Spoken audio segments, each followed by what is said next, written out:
La trampa de la perfección. ¿Alguna vez te has sentido atrapado en un ciclo de autoexigencia implacable? Esa sensación de que, sin importar lo que hagas, nunca es suficiente. Esta búsqueda de la perfección, lejos de ser un camino hacia la excelencia, es en realidad uno de los hábitos psicológicos más insidiosos que sabotean nuestra vida. Nos promete un ideal inalcanzable y, en el proceso, nos roba la alegría, la paz y la capacidad de disfrutar el presente. Es una voz interna que susurra que todo podría ser mejor, que hay un error en cada logro, que el éxito es solo una meta en constante retroceso.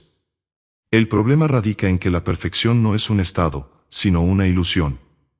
Es un ideal abstracto que se desvanece en el momento en que intentas alcanzarlo. Quienes caen en esta trampa a menudo desarrollan una visión de túnel, enfocándose únicamente en las imperfecciones y fallas. Una presentación exitosa se convierte en un fracaso porque se olvidaron de un solo dato. Un logro académico se devalúa porque la calificación no fue la máxima posible. Esta mentalidad de todo o nada es agotadora y conduce a una parálisis por análisis, donde el miedo a no hacerlo perfectamente impide que se haga algo en absoluto.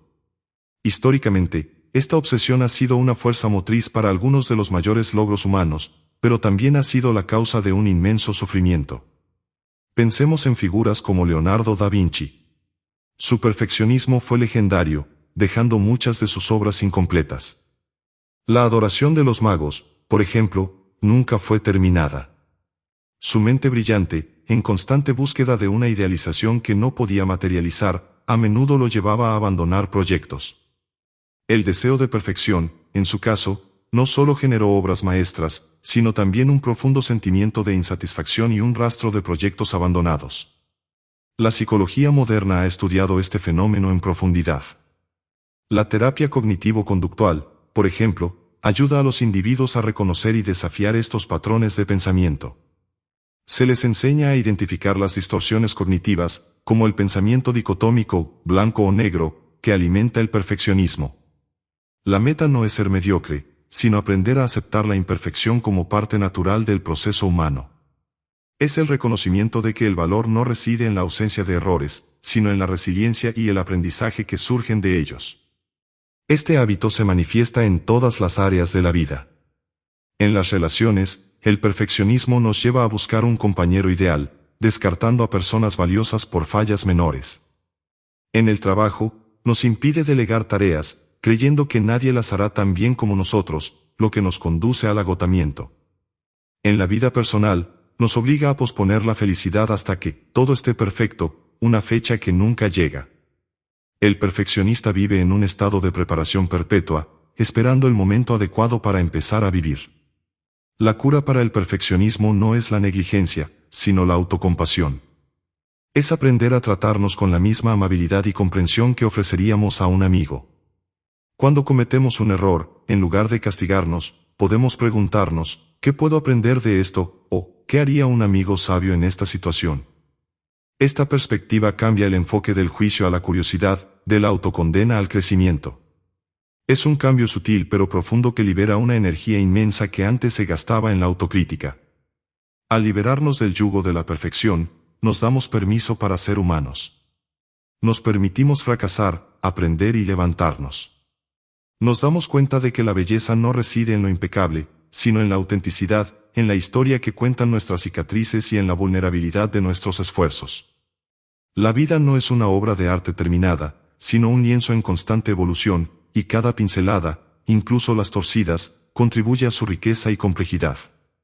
La parálisis por análisis. En un mundo saturado de información y opciones, es fácil caer en el hábito de la parálisis por análisis. Este fenómeno psicológico se produce cuando la mente se ve abrumada por la necesidad de tomar la decisión perfecta. El miedo a cometer un error nos empuja a investigar, comparar y deliberar hasta el punto en que no se toma ninguna acción. El proceso de decisión se convierte en un fin en sí mismo, y la meta original, que era lograr algo, se pierde por completo. Imagina la situación de un estudiante que quiere elegir una carrera. Hay cientos de universidades, decenas de especializaciones y una infinidad de opiniones en Internet. En lugar de elegir una dirección y empezar, el estudiante se sumerge en un mar de datos, comparando planes de estudio, revisando rankings y leyendo testimonios hasta el cansancio. El resultado no es una elección informada, sino un estado de ansiedad creciente y la postergación de la inscripción. El tiempo pasa y, al final, el estudiante no ha avanzado un centímetro. Esta inacción deliberada es una forma de autoprotección. Si no tomas una decisión, no puedes equivocarte. Es una lógica defectuosa que nos condena a la estasis. En el libro, La paradoja de la elección, de Barry Schwartz, se explora cómo el exceso de opciones, en lugar de liberarnos, nos paraliza y disminuye nuestra satisfacción. Cuando hay demasiadas alternativas, la carga de la responsabilidad de elegir la mejor se vuelve insoportable. Y si la elección resulta ser menos que ideal, el arrepentimiento es mucho mayor porque siempre existía la posibilidad de haber elegido algo mejor. La historia nos ofrece un ejemplo elocuente en la figura del emperador romano Marco Aurelio. En sus meditaciones, abogaba por la acción, incluso en la incertidumbre. Él entendía que la vida exige decisiones en tiempo real, no la búsqueda de la certeza absoluta. Su filosofía estoica se basaba en el control de lo que se puede controlar, las propias acciones y pensamientos, y la aceptación de lo que no, el resultado de los eventos externos. La parálisis por análisis, en este sentido, es la antítesis del estoicismo, ya que busca controlar el futuro a través de la deliberación infinita. El psicólogo Daniel Kahneman, Premio Nobel de Economía, ha investigado los sesgos cognitivos que alimentan la parálisis. El sesgo de la aversión a la pérdida, por ejemplo, nos hace temer más las pérdidas que valorar las ganancias. Este miedo a perder algo, tiempo, dinero, oportunidad, por una mala elección nos mantiene inmovilizados. Otro sesgo es el de la prueba social, donde buscamos validación en las decisiones de otros, lo que nos lleva a buscar más y más opiniones en lugar de confiar en nuestro propio juicio. Para superar este hábito, es crucial reconocer que la mayoría de las decisiones no son irreversibles. No hay una única decisión correcta, sino un camino de aprendizaje. Una estrategia efectiva es establecer límites de tiempo para la toma de decisiones. Por ejemplo, si tienes que elegir un restaurante, date 10 minutos. No más. Si tienes que decidir sobre un proyecto, pon un plazo para la investigación y luego actúa. La acción, incluso la imperfecta, es la única manera de generar nuevos datos y, por lo tanto, avanzar. Además, es vital cambiar la perspectiva. En lugar de ver las decisiones como una prueba con una única respuesta correcta, considéralas como experimentos. Si la primera opción no funciona, se ajusta el curso. Este enfoque reduce la presión y convierte el proceso de toma de decisiones en una aventura de descubrimiento en lugar de un examen de alto riesgo. El progreso se mide por el movimiento, no por la perfección de la elección inicial. La parálisis por análisis nos roba la oportunidad de vivir y aprender. Nos mantiene en un limbo de lo que podría ser, sin permitirnos experimentar lo que es. La vida es un río en constante flujo, y para avanzar, debemos saltar a él, sabiendo que el camino se revelará a medida que nademos. La rumiación negativa. ¿Alguna vez has revivido una y otra vez una conversación incómoda o un error del pasado? Esta práctica, conocida como rumiación negativa, es uno de los hábitos mentales más destructivos que existen. Es un ciclo de pensamiento circular y obsesivo sobre problemas, fallas y eventos negativos, sin llegar a ninguna solución constructiva. En lugar de procesar la experiencia y seguir adelante, la mente se queda atascada en un bucle, reproduciendo el dolor y la frustración. La rumiación se diferencia de la reflexión. La reflexión es un proceso consciente y orientado a la solución. Se analizan los eventos para aprender de ellos y planificar el futuro. La rumiación, en cambio, es un proceso pasivo y descontrolado. Es como un disco rayado que repite la misma melodía melancólica sin cesar. Los pensamientos no conducen a una nueva comprensión, sino que profundizan en el sentimiento de desesperanza y impotencia. Este hábito está estrechamente relacionado con la depresión y la ansiedad. Los estudios psicológicos han demostrado que las personas que rumian de forma crónica tienen un mayor riesgo de desarrollar trastornos del estado de ánimo. La rumiación actúa como un combustible para el fuego de la tristeza, manteniendo los niveles de cortisol, la hormona del estrés, elevados y agotando los recursos mentales. Es como una herida que no se deja curar, ya que cada vez que la tocas, la vuelves a abrir. Un ejemplo clásico de este comportamiento es el de un estudiante que recibe una mala nota en un examen. En lugar de revisar sus errores, hablar con el profesor o estudiar más para el siguiente, el estudiante se queda atascado en el pensamiento de «soy un fracaso». Esto demuestra que no soy lo suficientemente inteligente. Mi futuro está arruinado. Estos pensamientos catastróficos, sin una salida, solo intensifican la sensación de derrota y pueden llevar a la evitación de futuras oportunidades de aprendizaje. A nivel neurobiológico, la rumiación activa la red neuronal por defecto, DMN, una parte del cerebro que se activa cuando estamos en un estado de reposo, pensando en nosotros mismos y en el futuro. En personas con tendencia a la rumiación, esta red está hiperactiva. El cerebro se queda atrapado en un modo de piloto automático, de autocrítica y preocupación, impidiendo que otras redes neuronales, como las asociadas con la resolución de problemas y la creatividad, se activen. Superar la rumiación requiere un esfuerzo consciente para interrumpir el ciclo. Una técnica eficaz es la atención plena o mindfulness. Al practicar la atención plena, aprendemos a observar nuestros pensamientos sin juzgarlos ni engancharnos a ellos. En lugar de pensar, soy un fracaso, podemos simplemente notar, estoy teniendo el pensamiento de que soy un fracaso. Este pequeño cambio de perspectiva crea un espacio entre el pensamiento y la persona que lo piensa, reduciendo su poder. Otra estrategia es la acción de distracción. Cuando te encuentres atrapado en un bucle de rumiación, busca una actividad que requiera tu total concentración, como hacer ejercicio, escuchar música, resolver un rompecabezas o hablar con un amigo. La clave es redirigir la energía mental de la rumiación a una actividad productiva o placentera. Este no es un escape, sino una interrupción consciente del patrón. Por último, es crucial desarrollar la autocompasión. La rumiación a menudo se alimenta de la culpa y la vergüenza. En lugar de castigarte por un error pasado, reconoce que eres humano y que los errores son parte del crecimiento. Habla contigo mismo como lo harías con un amigo que está sufriendo. La rumiación se nutre de la dureza, la autocompasión es el antídoto. La autocrítica destructiva. Imagina que cada vez que intentas algo, una voz interna te dice que no eres lo suficientemente bueno, que lo vas a arruinar o que tus esfuerzos son inútiles. Esta voz no es un factor externo, sino el reflejo de un hábito psicológico profundamente arraigado, la autocrítica destructiva. A diferencia de la autocrítica constructiva, que busca la mejora, esta forma de crítica es implacable, injusta y carece de compasión. Nos despoja de la confianza, aniquila la motivación y nos mantiene en un estado de constante insuficiencia. La autocrítica destructiva es una forma de violencia contra uno mismo. Se manifiesta en frases como, soy un idiota, siempre hago lo mismo, no merezco esto. Estas declaraciones no están diseñadas para ayudarnos a crecer, sino para castigarnos por ser imperfectos. A menudo, este hábito se forma en la infancia, influenciado por padres o figuras de autoridad que usaban la crítica como una forma de motivación o control. Con el tiempo, la voz del exterior se interioriza y se convierte en nuestra propia. Un ejemplo histórico de cómo este hábito puede sabotear la vida es el del escritor F. Scott Fitzgerald. A pesar de haber escrito obras maestras como El Gran Gatsby, Fitzgerald luchó toda su vida con la autocrítica y la inseguridad. A menudo se sentía como un fracaso, comparándose con sus contemporáneos y devaluando sus propios logros.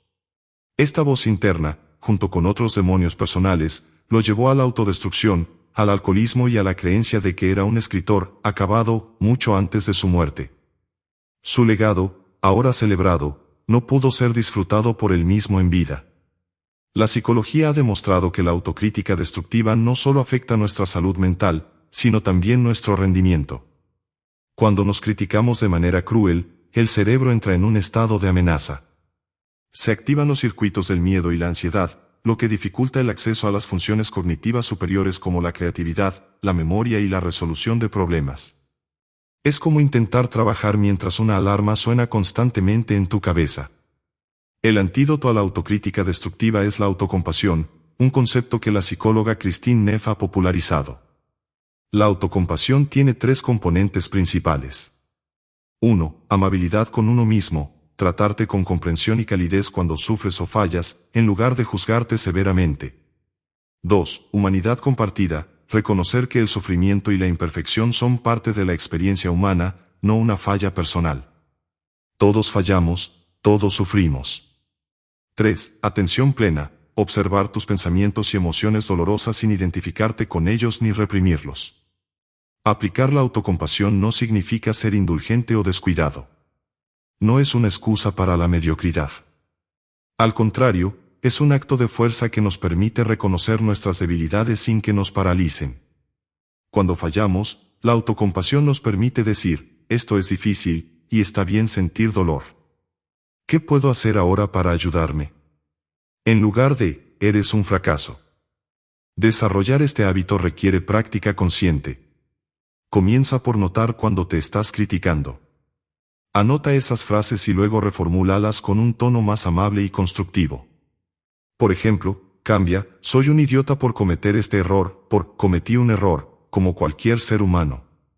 ¿Qué puedo aprender de esto para la próxima vez? Con el tiempo, esta nueva voz se hará más fuerte y la autocrítica destructiva se debilitará, liberándote de una carga mental que te ha estado saboteando. El hábito de la procrastinación crónica. La procrastinación, a menudo malinterpretada como simple pereza, es en realidad un complejo hábito psicológico que sabotea nuestra vida. No se trata de una falta de motivación, sino de un mecanismo de evitación que utilizamos para escapar de emociones desagradables como la ansiedad, el miedo al fracaso o la frustración. Postergar una tarea nos da un alivio temporal, pero a largo plazo, nos genera más estrés, culpa y un sentimiento de impotencia. El procrastinador crónico no es alguien que no quiere trabajar, sino alguien que teme al trabajo. El simple acto de sentarse a comenzar una tarea difícil genera una respuesta emocional de malestar. El cerebro, en un intento de evitar ese sentimiento, nos empuja a hacer algo más agradable, como revisar las redes sociales, ver televisión o limpiar la casa. Incluso las tareas productivas pueden ser una forma de procrastinación. Este alivio instantáneo refuerza el hábito, creando un ciclo vicioso. Cuanto más procrastinamos, más ansiedad sentimos, y más ansiedad sentimos, más procrastinamos. Un ejemplo histórico de este hábito se encuentra en la vida del escritor Víctor Hugo. A pesar de su genio, era conocido por su intensa procrastinación. Para obligarse a terminar su novela Nuestra Señora de París, le dijo a su sastre que cosiera toda su ropa, excepto una manta grande, para que no pudiera salir de casa. Se encerró en su estudio y escribió la novela a una velocidad asombrosa para cumplir con el plazo.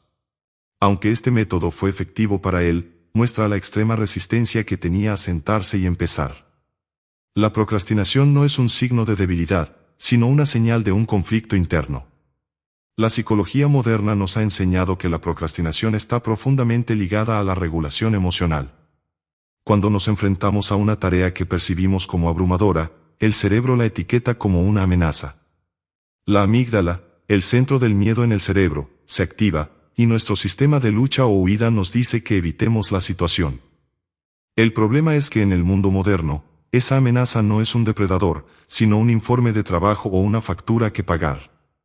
El cerebro aún así responde con el mismo impulso de evitación. Para romper el hábito de la procrastinación, es crucial cambiar la forma en que percibimos las tareas.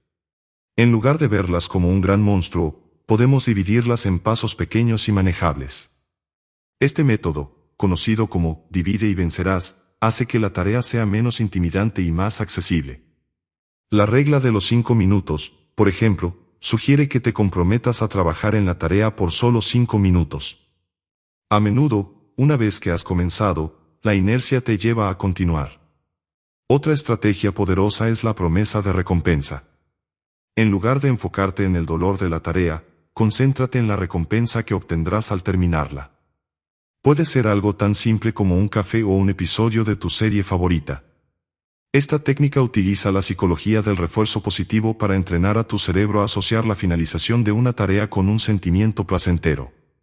La clave para superar la procrastinación no es la autocrítica, que solo empeora el problema, sino la autocompasión y el desarrollo de estrategias conscientes. Reconoce que la procrastinación es un síntoma de un problema más profundo, no un defecto de carácter. Trátate con amabilidad y busca herramientas para regular tus emociones. Al entender que el enemigo no es la pereza, sino el miedo y la ansiedad, puedes empezar a luchar contra la raíz del problema en lugar de sus síntomas. La adicción a la nostalgia. La nostalgia es una emoción poderosa que puede ser tanto reconfortante como paralizante. Es el anhelo por el pasado, una idealización de los viejos tiempos que a menudo nos hace sentir que el presente es deficiente. Si bien un poco de nostalgia puede ser una forma sana de recordar, la adicción a ella es un hábito psicológico que sabotea nuestra capacidad de vivir plenamente en el ahora. Nos mantiene anclados en un pasado que ya no existe, impidiéndonos apreciar las oportunidades y la belleza que nos rodean. Este hábito se manifiesta de varias maneras. Podrías pasar horas mirando viejas fotos, escuchando la misma música de tu juventud o hablando constantemente de cómo las cosas solían ser. A menudo, esta visión del pasado está sesgada. Olvidamos los desafíos, los dolores y las luchas de esa época y solo recordamos los momentos felices. Creamos una versión editada de nuestra historia, donde los días eran más brillantes y la vida más simple. Un ejemplo de esta adicción es el síndrome de la Edad de Oro. En la antigua Grecia, el poeta Hesíodo describió un pasado mítico de la Edad de Oro, un tiempo en que la humanidad vivía sin sufrimiento, vejez o dolor. Esta idea ha perdurado a lo largo de la historia, reflejando el anhelo humano por un pasado utópico. En nuestra vida personal, hacemos lo mismo. Creemos que la época de la universidad, el primer trabajo o la infancia fue el pináculo de la felicidad, y que cualquier cosa después es una decadencia. Psicológicamente, la adicción a la nostalgia puede ser una forma de evitar la incertidumbre y el dolor del presente.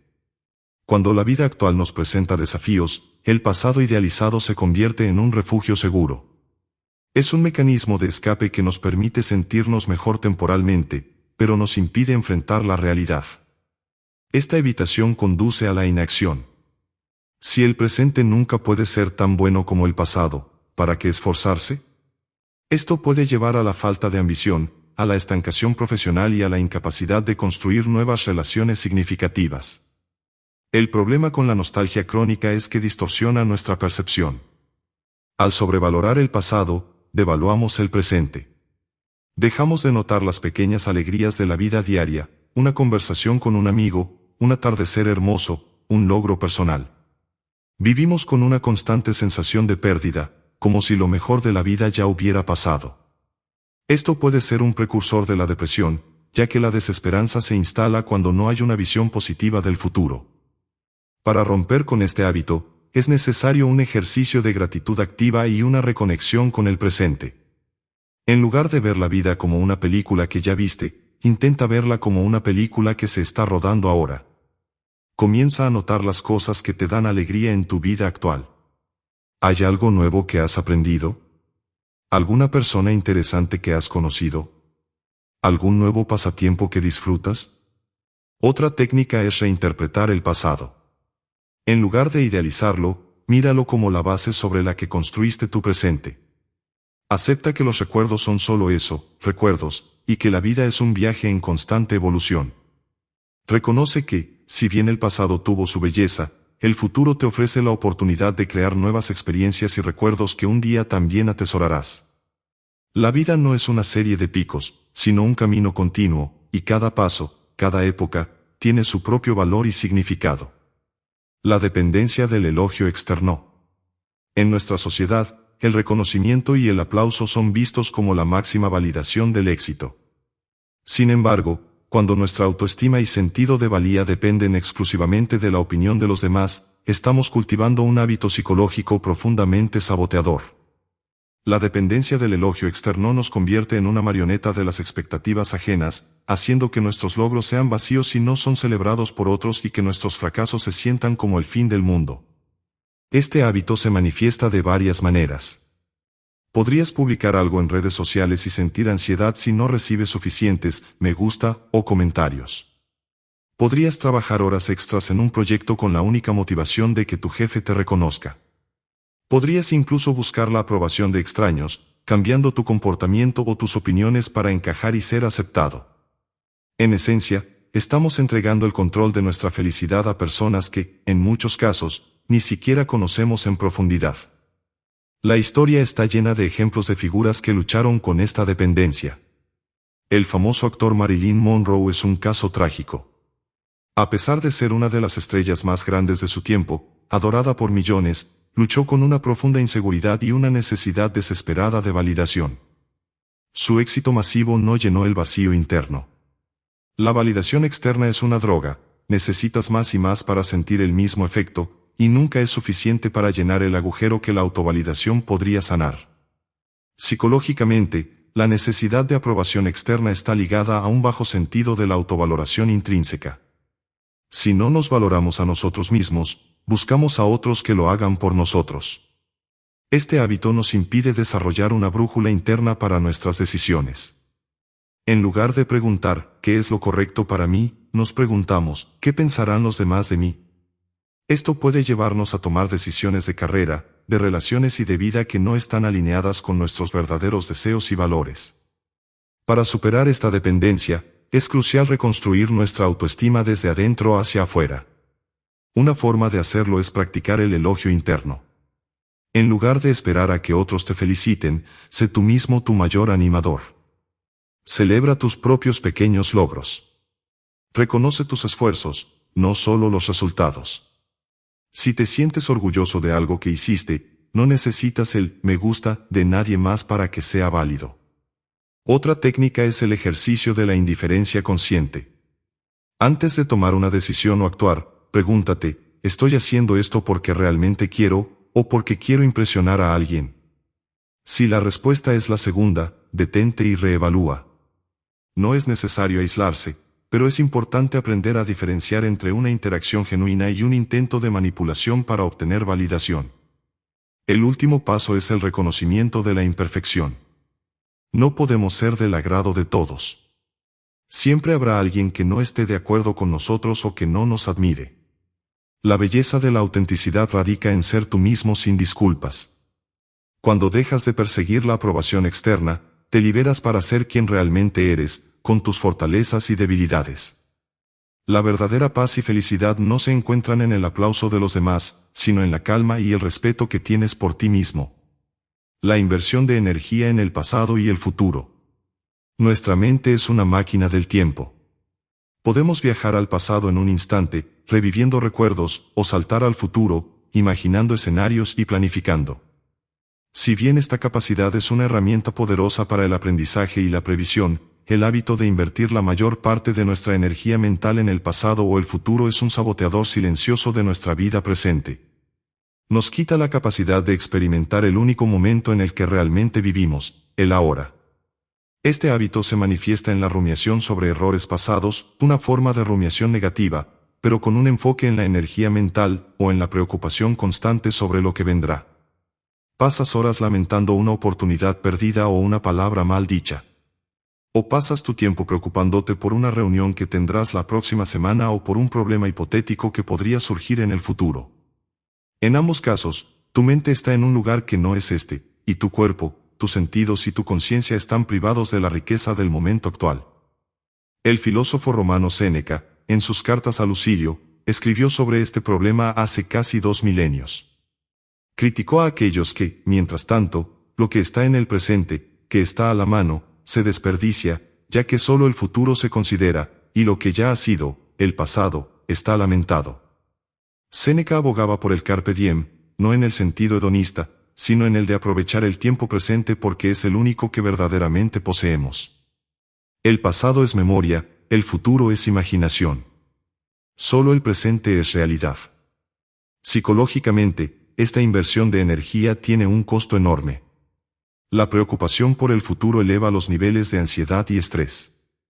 El cerebro, al no poder diferenciar entre un peligro real y una amenaza imaginada, mantiene el cuerpo en un estado de alerta constante. La rumiación del pasado, por otro lado, alimenta la culpa y la depresión, ya que nos ancla en un sentimiento de pérdida y arrepentimiento. Ambas prácticas nos privan de la alegría, la creatividad y la productividad del momento actual. Un ejemplo cotidiano es el de alguien que está cenando con su familia. En lugar de disfrutar de la conversación, la comida y la compañía, su mente está absorta en un conflicto que tuvo en el trabajo ese día o en una lista de tareas pendientes para el día siguiente. Aunque físicamente están presentes, su mente está ausente. La calidad de la experiencia se desvanece, y la oportunidad de conexión y disfrute se pierde. Para romper este hábito, el primer paso es la conciencia. Reconoce cuando tu mente se ha escapado al pasado o al futuro. No te juzgues por ello, es un hábito profundamente arraigado. Simplemente nota el pensamiento y, con amabilidad, redirige tu atención al presente. Una técnica eficaz es la ancoración. Usa tus 5 sentidos para anclarte en el momento, que ves, que oyes, que hueles, que saboreas, que sientes al tacto.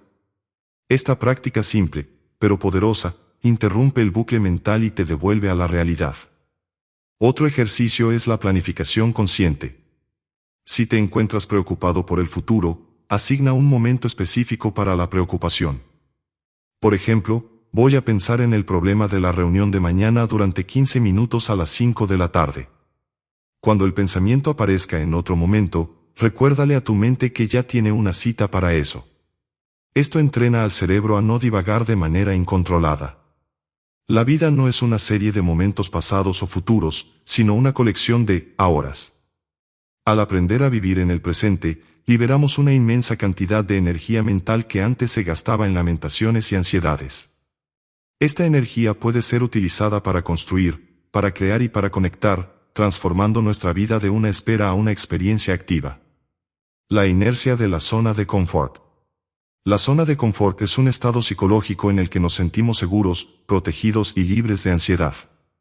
Es un lugar conocido, donde nuestras rutinas, hábitos y entornos son predecibles. Si bien suena ideal, el hábito de permanecer en esta zona, la inercia de la zona de confort, es uno de los mayores saboteadores del crecimiento personal. Nos impide explorar nuestro potencial, aprender cosas nuevas y adaptarnos a los cambios, dejándonos estancados en un estado de estancamiento. Este hábito se manifiesta en la evitación de nuevos desafíos. Podrías rechazar una oportunidad de trabajo que te asuste, negarte a aprender una nueva habilidad o evitar conocer a gente nueva. El miedo a lo desconocido, a la posibilidad del fracaso o del rechazo, es más fuerte que el deseo de crecer. El cerebro, que está cableado para buscar la seguridad, nos recompensa con una sensación de alivio cuando optamos por lo familiar. Sin embargo, este alivio es una trampa. Históricamente, la civilización humana no habría avanzado sin la voluntad de salir de la zona de confort. Los grandes exploradores como Cristóbal Colón no sabían lo que encontrarían al cruzar el océano. Los científicos como Marie Curie no sabían si sus experimentos con el radio tendrían éxito. El miedo estaba ahí, pero lo superaron porque el deseo de descubrir, crear y avanzar era más fuerte. Su historia nos recuerda que el crecimiento y el descubrimiento residen más allá de las fronteras de lo conocido. Psicológicamente, la inercia de la zona de confort está ligada a un fenómeno conocido como aversión a la pérdida. Como mencionamos antes, los humanos tememos más las pérdidas que valoramos las ganancias.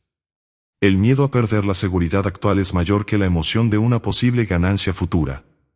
Esto nos hace aferrarnos a un trabajo que odiamos, a una relación que no nos satisface o a una rutina que nos aburre, simplemente porque es familiar.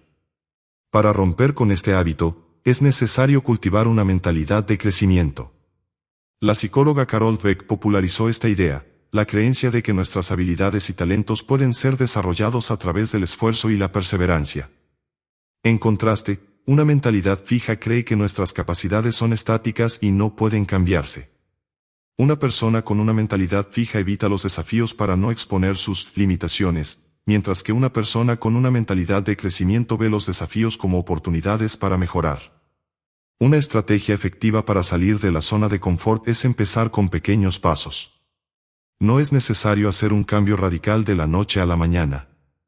Si tienes miedo de hablar en público, no te inscribas para dar una charla en una conferencia. En su lugar, ofrécete para hablar en una reunión de equipo pequeña. Si quieres aprender a pintar, no compres todos los materiales y esperes crear una obra maestra. Empieza con un simple boceto. Cada pequeño paso fuera de tu zona de confort construye confianza y hace que el siguiente paso sea un poco menos aterrador. Es vital redefinir el fracaso. En la zona de confort, el fracaso se ve como una derrota. Fuera de ella, el fracaso es una fuente de información valiosa. No es el final del camino, sino una señal de que necesitas ajustar tu curso. Al aceptar que el fracaso es una parte inevitable del crecimiento, nos liberamos para asumir riesgos calculados. La inercia de la zona de confort nos promete seguridad, pero nos entrega estancamiento. El mundo exterior es el único lugar donde podemos descubrir de lo que somos verdaderamente capaces. La aversión a la vulnerabilidad. La vulnerabilidad es la capacidad de exponer nuestras emociones, imperfecciones y verdaderos sentimientos. Es el acto de ser visto, de permitir que otros vean quiénes somos realmente.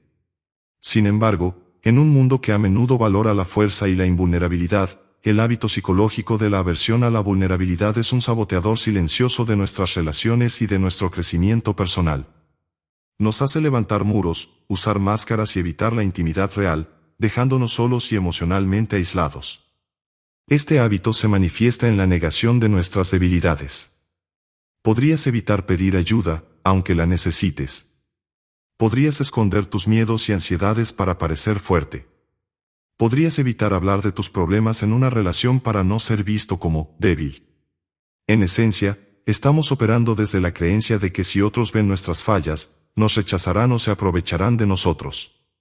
Esta creencia, a menudo basada en experiencias pasadas de dolor o traición, nos protege de un posible daño, pero al mismo tiempo nos impide conectar a un nivel profundo. La psicóloga y autora Brené Brown ha dedicado su carrera a estudiar la vulnerabilidad y la vergüenza. Ella argumenta que la vulnerabilidad no es debilidad, sino la cuna de la conexión, la creatividad y el cambio. Es a través de la vulnerabilidad que formamos relaciones significativas. Es a través de la vulnerabilidad que nos damos permiso para crear algo nuevo que podría fallar. El miedo a la vulnerabilidad es en realidad el miedo a la vergüenza, el sentimiento de que hay algo inherentemente malo en nosotros. Un ejemplo histórico de este sabotaje es la vida de figuras que, a pesar de su inmenso éxito público, vivieron en la soledad. Pensemos en el dictador Joseph Stalin, una figura de poder absoluto que, sin embargo, vivía en un estado de paranoia constante. Sus muros emocionales eran tan altos que incluso sus seres más cercanos no podían penetrar su mundo interno. La aversión a la vulnerabilidad no solo le impidió tener relaciones auténticas, sino que también lo llevó a actos de crueldad extrema, ya que su miedo a ser herido o expuesto era abrumador. La aversión a la vulnerabilidad no solo afecta nuestras relaciones, sino también nuestra capacidad de crecer. Si no podemos admitir que no sabemos algo, no podemos aprender. Si no podemos admitir que cometimos un error, no podemos corregirlo. Nos quedamos atrapados en una burbuja de autoengaño, donde la imagen que presentamos al mundo se vuelve más importante que la persona que somos. Esta desconexión interna es la causa de una inmensa ansiedad y un profundo sentimiento de soledad. Para superar este hábito, el primer paso es redefinir la vulnerabilidad. No es debilidad, es valentía. Es el coraje de decir, no sé, necesito ayuda, o tengo miedo. La clave no es la revelación imprudente, sino la vulnerabilidad intencionada. Elige a una persona de confianza y comparte un pequeño sentimiento o una historia personal. Observa la respuesta. La mayoría de las veces, la respuesta no es el juicio, sino la conexión y la empatía. Otra estrategia es practicar la autocompasión. La aversión a la vulnerabilidad a menudo se basa en la creencia de que no somos dignos de amor o aceptación tal como somos. Al practicar la autocompasión, nos recordamos que somos imperfectos y que está bien serlo. Nos tratamos con amabilidad y comprensión, lo que hace que sea menos aterrador permitir que otros vean nuestras fallas. Al final, la vulnerabilidad no nos hace débiles, nos hace humanos. El hábito de la comparación social. En la era de las redes sociales, es más fácil que nunca caer en el hábito psicológico de la comparación social. Miramos las vidas perfectas de otros en Instagram, los logros profesionales de nuestros colegas en LinkedIn o los viajes de ensueño de nuestros amigos en Facebook, y de repente, nuestra propia vida parece deficiente. Este hábito nos roba la alegría, alimenta la envidia y nos impide apreciar lo que tenemos. El problema con la comparación social es que es fundamentalmente injusta. Estamos comparando nuestra realidad, con todos sus problemas y complejidades, con la versión editada y curada de la vida de otra persona. Es como comparar el detrás de cámaras de una película con el corte final pulido. La persona en la foto de Instagram no te muestra las horas de frustración que tuvo para conseguir ese ángulo o las deudas que tiene por ese viaje. La comparación social nos invita a jugar un juego que no podemos ganar. La psicología ha estudiado este fenómeno en profundidad. La teoría de la comparación social propuesta por Leon Festinger, sugiere que los humanos tenemos un impulso innato de evaluarnos a nosotros mismos en comparación con los demás. Si bien esto puede ser una herramienta útil para la automejora, cuando se vuelve una obsesión, se convierte en un saboteador. Nos enfocamos en lo que nos falta en lugar de en lo que tenemos, lo que genera una sensación de carencia perpetua. Un ejemplo trágico de este hábito es el de la figura mitológica de Sísifo. Condenado a empujar una roca cuesta arriba solo para verla rodar de nuevo, su castigo es la repetición sin sentido. En la vida moderna, la comparación social es nuestra roca de Sísifo. Cada vez que creemos que hemos alcanzado un cierto nivel de éxito o felicidad, las redes sociales nos muestran a alguien que está más arriba, y nos sentimos obligados a empezar de nuevo la lucha. Es un ciclo de esfuerzo sin recompensa emocional. Para romper este hábito, el primer paso es la conciencia. Date cuenta de cuando estás cayendo en la trampa de la comparación. Cuando te encuentres sintiendo envidia o insuficiencia al ver la vida de otra persona, haz una pausa. Reconoce la emoción sin juzgarla. Luego, haz una pregunta clave: ¿qué me está diciendo esta comparación sobre mis propios valores y deseos? A menudo, la envidia es una señal de que anhelamos algo que la otra persona tiene, ya sea un logro, una cualidad o una experiencia. Esta información puede ser usada para trazar un camino hacia nuestras propias metas. Otra estrategia es cambiar el enfoque de la comparación a la inspiración. En lugar de ver el éxito de otros como una amenaza a tu propio valor, míralo como una prueba de que es posible. Si alguien ha logrado algo que tú deseas, en lugar de sentirte mal, pregúntate: ¿qué puedo aprender de su camino?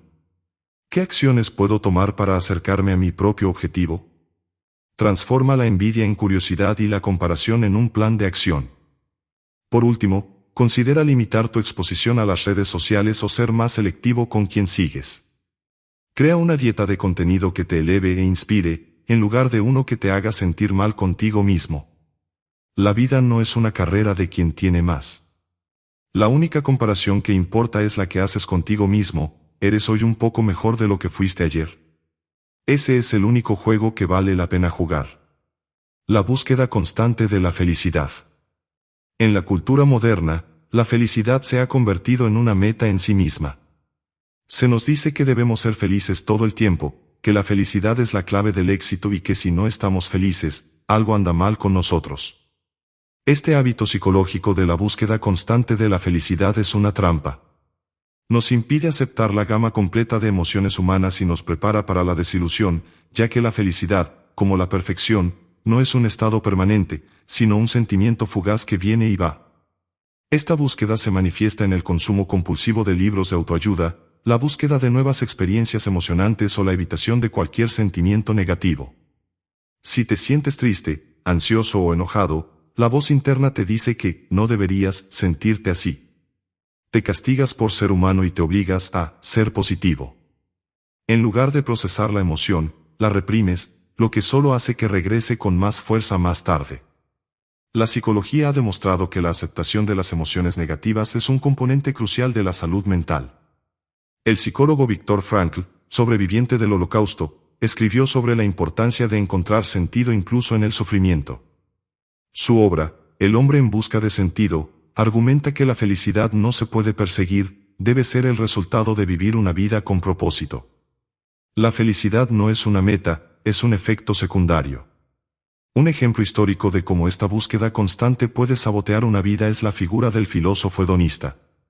En la antigua Grecia, la escuela de pensamiento hedonista argumentaba que el placer es el bien supremo. Sin embargo, con el tiempo, muchos de sus seguidores se dieron cuenta de que la búsqueda constante de placer es un pozo sin fondo. El placer es fugaz, y la búsqueda de más placer conduce a la insatisfacción crónica. La vida, con todas sus complejidades, no puede reducirse a una simple búsqueda del placer. La búsqueda de la felicidad nos sabotea al hacernos creer que el sufrimiento es un fracaso personal.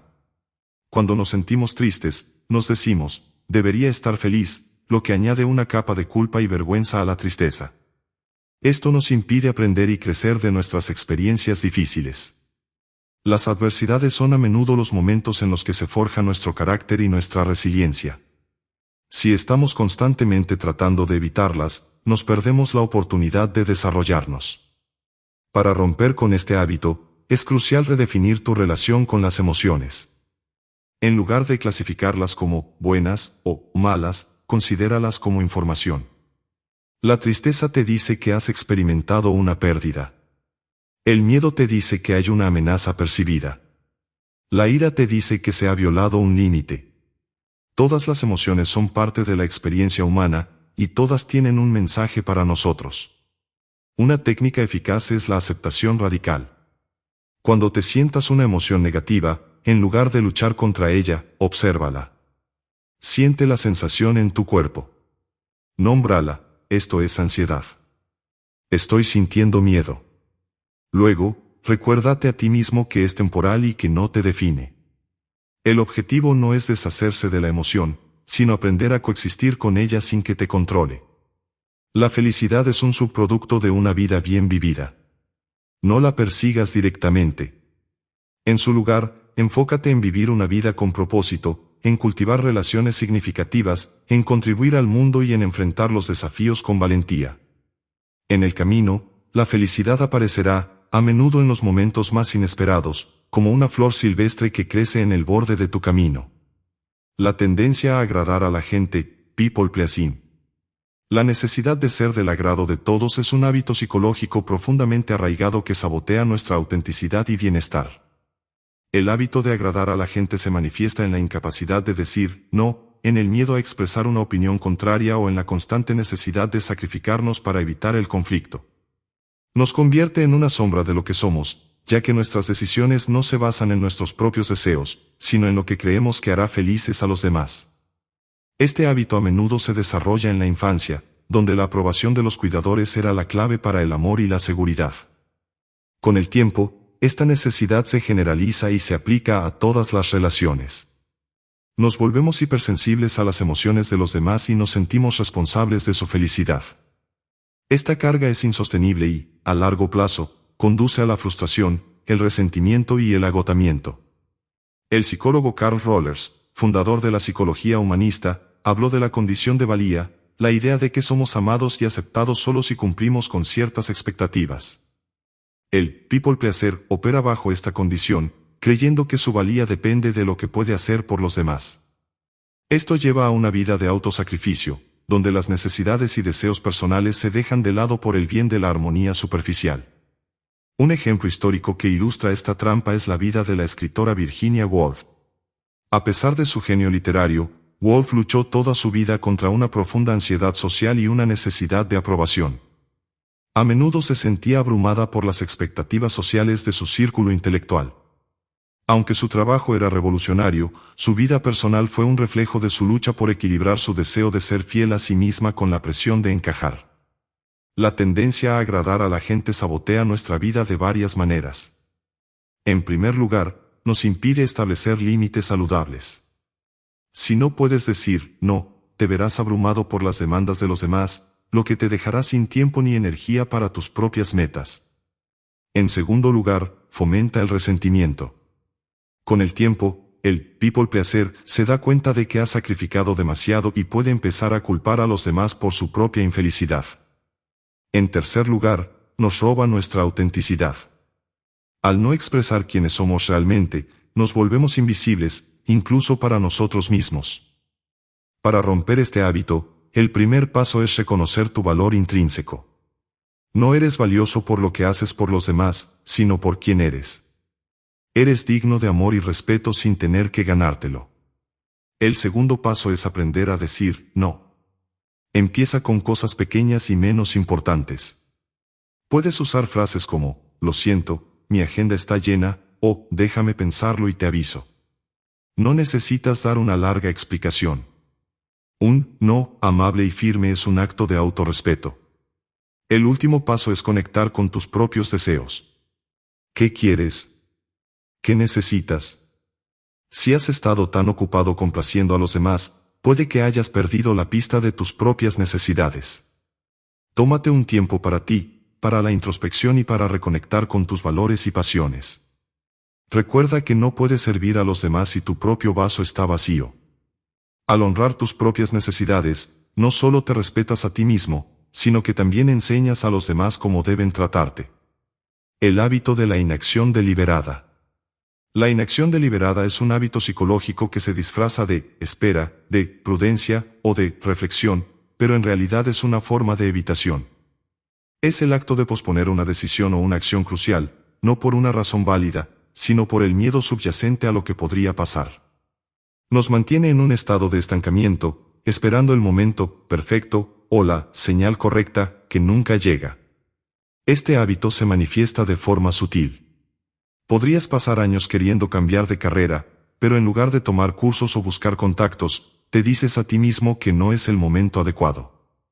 Podrías querer iniciar una conversación difícil con un ser querido, pero en lugar de hacerlo, esperas el momento perfecto, mientras el problema se agrava. La inacción deliberada es una excusa para no enfrentar la incertidumbre y el riesgo. El filósofo danés Søren Kierkegaard habló de la angustia de la elección. Él argumentaba que la libertad de elegir nos genera ansiedad, ya que cada elección significa renunciar a otras posibilidades. La inacción, en este sentido, es un intento de evitar esa angustia. Si no eliges, no tienes que renunciar a nada.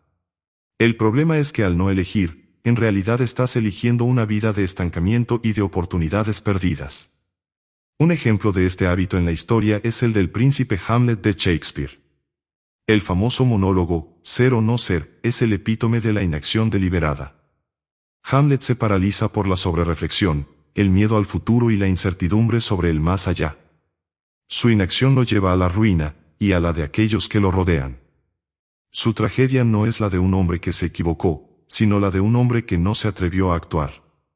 La inacción deliberada sabotea nuestra vida de varias maneras. En primer lugar, nos priva de la oportunidad de aprender y crecer. La acción, incluso si es imperfecta, genera nueva información que nos ayuda a ajustar nuestro rumbo. La inacción nos mantiene ciegos y en el mismo lugar. En segundo lugar, alimenta el arrepentimiento. Las personas no se arrepienten tanto de los errores que cometieron, sino de las cosas que no se atrevieron a hacer. El ¿qué pasaría si? Se convierte en una carga pesada. Para romper este hábito, el primer paso es reconocer que la inacción es una elección en sí misma. La decisión de no decidir es una decisión. El segundo paso es establecer plazos para la acción. No esperes a que las condiciones sean perfectas, crea las condiciones. Si quieres escribir un libro, no esperes la inspiración. Siéntate y escribe 500 palabras al día. La disciplina crea las oportunidades, no al revés. El tercer paso es aceptar la imperfección y la incertidumbre. No hay decisiones 100% seguras en la vida. Siempre habrá un elemento de riesgo. Al aceptar esto, te liberas de la presión de encontrar la solución perfecta. En lugar de buscar la certeza, enfócate en la acción. La valentía no es la ausencia de miedo, sino la voluntad de actuar a pesar de él. El hábito de la autosabotaje. El autosabotaje es un hábito psicológico complejo y a menudo inconsciente en el que actuamos en contra de nuestros propios intereses y metas. Es un comportamiento que nos impide alcanzar el éxito, la felicidad o la salud, aunque conscientemente deseemos esas cosas. Es un enemigo interno, una fuerza que nos frena justo cuando estamos a punto de lograr algo significativo. Este hábito se manifiesta de varias maneras. Podrías posponer una tarea importante hasta que sea demasiado tarde. Podrías tener un comportamiento destructivo justo antes de un evento importante. Podrías iniciar una pelea con tu pareja cuando las cosas van bien. El autosabotaje a menudo se disfraza de procrastinación, perfeccionismo o incluso autodestrucción, pero su raíz es más profunda. La psicología sugiere que el autosabotaje está ligado a una baja autoestima y a una profunda creencia de no ser digno de éxito. Si no crees que mereces ser feliz, exitoso o amado, harás cosas que impidan que esas cosas sucedan. Es una forma de mantener el status quo, ya que el fracaso es una experiencia familiar y predecible, mientras que el éxito y la felicidad son territorios desconocidos y aterradores. La familiaridad, incluso con el dolor, a menudo se siente más segura que la incertidumbre del éxito. Un ejemplo histórico de autosabotaje es la vida del artista Vincent Van Gogh. A pesar de su inmenso talento y la pasión por su arte, Van Gogh luchó con una inestabilidad mental extrema que lo llevó a la autodestrucción. Su autosabotaje no era la falta de esfuerzo en su arte, sino la incapacidad de construir una vida estable y saludable que le permitiera prosperar. Sus relaciones, su salud y su bienestar fueron víctimas de su tormento interno, lo que le impidió disfrutar del reconocimiento que su trabajo merecía. El autosabotaje también puede ser una forma de miedo al éxito. Puede sonar paradójico, pero el éxito trae consigo una nueva serie de desafíos, más responsabilidad, más presión, la expectativa de repetir el éxito. Para alguien que teme no ser lo suficientemente bueno, el éxito puede ser más aterrador que el fracaso. El autosaboteo es una forma de mantenernos pequeños y seguros, lejos de los reflectores y las expectativas. Para romper este hábito, el primer paso es la conciencia. Reconoce el patrón. Cuando te encuentres a punto de hacer algo que sabes que va en contra de tus intereses, haz una pausa. Pregúntate, ¿qué estoy tratando de evitar o qué me da miedo de este éxito? El simple acto de nombrar el miedo o la creencia subyacente le quita su poder. El segundo paso es desafiar las creencias limitantes. Si crees que no mereces el éxito, pregúntate por qué. ¿Dónde aprendiste esa creencia? ¿Es realmente cierta? La mayoría de nuestras creencias limitantes no se basan en la realidad, sino en interpretaciones del pasado. Reemplaza, no merezco esto, con, soy digno de mis esfuerzos. El tercer paso es la acción compasiva. Cuando te autosabotees, en lugar de criticarte, pregúntate, ¿qué necesito ahora mismo para cuidarme? Tal vez necesites descansar, hablar con un amigo o pedir ayuda. El autosabotaje es a menudo un grito de auxilio del subconsciente. Al responder con amabilidad, en lugar de con juicio, puedes empezar a sanar la herida que está en la raíz de este comportamiento. La creencia de la escasez. La creencia de la escasez es un hábito psicológico que nos hace ver el mundo como un lugar de recursos limitados, donde el éxito, la felicidad y las oportunidades son un pastel que se divide en porciones cada vez más pequeñas. Creer en la escasez nos hace vivir con un sentimiento de carencia constante, lo que nos lleva a competir, a envidiar y a temer que si alguien más tiene éxito, a nosotros nos quedará menos. Este hábito se manifiesta en la ansiedad por la pérdida, en la envidia por los logros de los demás y en la incapacidad de celebrar los éxitos de nuestros amigos. Cuando vemos a alguien que consigue un trabajo que queríamos o que se casa con alguien que nos gusta, nuestra mente, atrapada en la escasez, nos dice que esa oportunidad ya no está disponible para nosotros. Nos impide ver que las oportunidades son infinitas y que el éxito de otros no disminuye nuestras propias posibilidades. El psicólogo y autor Stephen Covey, en su libro Los 7 hábitos de la gente altamente efectiva, contrastó la mentalidad de escasez con la mentalidad de abundancia. La mentalidad de abundancia es la creencia de que hay suficientes recursos y éxito para todos. Las personas con una mentalidad de abundancia no se sienten amenazadas por el éxito de los demás. Al contrario, se inspiran y se alegran por ellos, ya que ven el éxito de uno como una prueba de que es posible para todos. Un ejemplo de la mentalidad de escasez en la historia es el de las guerras territoriales, donde naciones luchaban por un recurso finito, ya sea tierra, oro o agua. Esta creencia en la escasez de recursos ha sido la causa de un inmenso sufrimiento y conflicto. En nuestra vida personal, la misma mentalidad nos hace luchar con nuestros colegas por una promoción, competir con nuestros amigos por la atención o sentir envidia por el éxito ajeno. La creencia de la escasez sabotea nuestra vida de varias maneras. En primer lugar, nos impide colaborar. Si creemos que hay escasez, no vemos a los demás como aliados, sino como competidores. Esto nos impide formar relaciones significativas y redes de apoyo. En segundo lugar, nos mantiene en un estado de estrés constante. Siempre estamos preocupados por lo que podríamos perder o por lo que no tenemos. En tercer lugar, nos priva de la gratitud. Cuando estamos enfocados en la carencia, no podemos apreciar lo que ya tenemos.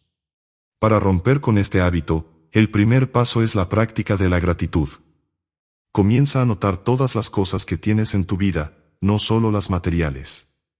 Agradece por tus habilidades, por tus relaciones, por tu salud. La gratitud es el antídoto directo a la escasez, ya que te hace consciente de la abundancia que ya existe en tu vida. El segundo paso es celebrar los éxitos de los demás. Cuando un amigo o colega tiene un logro, felicítalo genuinamente. Observa cómo te sientes al hacerlo. Al celebrar el éxito de otros, estás entrenando a tu cerebro a ver la vida como una red de apoyo, no como un campo de batalla. El último paso es cambiar el diálogo interno. Cuando te encuentres en un pensamiento de escasez, como nunca conseguiré ese trabajo, refrasea el pensamiento a uno de abundancia, como hay muchas oportunidades de trabajo que me esperan. La mentalidad de abundancia no es un optimismo ciego, sino una reorientación consciente de nuestra percepción, que nos permite ver las posibilidades en lugar de las limitaciones. El hábito de la sobregeneralización. La sobregeneralización es un hábito psicológico en el que tomamos una sola experiencia negativa y la aplicamos a todas las áreas de nuestra vida. Es la creencia de que, si algo malo sucede una vez, inevitablemente volverá a suceder. Este hábito es un pilar de la distorsión cognitiva y es un saboteador poderoso de nuestra motivación y confianza. Este hábito se manifiesta en frases como, siempre me va mal en las entrevistas de trabajo, después de haber tenido una mala entrevista. O, todos mis proyectos fallan, después de que un proyecto no tuvo éxito. La mente, en un intento de protegernos, crea una regla universal basada en un solo evento, lo que nos hace sentir impotentes y desesperanzados. Es como si una nube negra, basada en una sola tormenta, se instalara permanentemente sobre nuestra cabeza. El psicólogo Aaron T. Beck, pionero de la terapia cognitiva, identificó la sobregeneralización como uno de los principales errores de pensamiento que contribuyen a la depresión y la ansiedad. Él argumentaba que estos pensamientos automáticos son a menudo irracionales y que al desafiarlos, podemos cambiar nuestra respuesta emocional. Un ejemplo histórico de este hábito es la figura del filósofo Diógenes de Sinope, un cínico radical. Diógenes, en su búsqueda de la verdad, se volvió profundamente desilusionado con la hipocresía de la sociedad. Su crítica, aunque en parte válida, se convirtió en una sobregeneralización de la maldad humana. Él creía que todos los hombres eran corruptos, lo que lo llevó a una vida de aislamiento y amargura. Su visión del mundo, aunque basada en algunas observaciones reales, lo llevó a un estado de desprecio universal. La sobregeneralización sabotea nuestra vida al matarnos la motivación. Si creemos que siempre fallaremos en algo, ¿por qué molestarse en intentarlo? Nos lleva a una parálisis por miedo, donde el riesgo de un nuevo fracaso se siente tan abrumador que optamos por la inacción. Nos priva de la oportunidad de aprender y de crecer, ya que asumimos que no hay nada que se pueda hacer para cambiar el resultado. Para romper este hábito, el primer paso es la conciencia. Reconoce cuando estás usando palabras como siempre, nunca, todos o nadie. Cuando te encuentres diciendo siempre me pasa esto, detente. Luego, busca la evidencia. ¿Es realmente cierto que siempre te va mal en las entrevistas? ¿Qué tal la vez que te fue bien? Busca excepciones a tu propia regla. Este simple acto de buscar evidencia desmantela la generalización. El segundo paso es reemplazar la generalización por una afirmación más precisa. En lugar de decir, siempre me va mal, di, tuve una mala experiencia esta vez.